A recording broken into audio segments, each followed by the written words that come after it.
You will never win at the highest level until you can hold two competing ideas in your head. And here are the two ideas.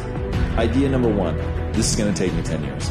Idea number two, I'm going to make it fucking happen today. And I'm going to ask myself every day, why didn't it happen today? What thing did I not do? What skill set am I missing? What am I going to have to do?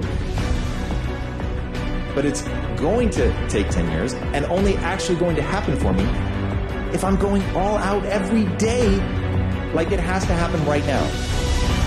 At the end of the day, if you go to bed at night and sleep good knowing you gave every fucking day your all, you can feel good that things are going to happen. If you can understand that it is going to take a long time, and during that time, you are going to have to do absolutely everything you can, you cannot be anything else but successful.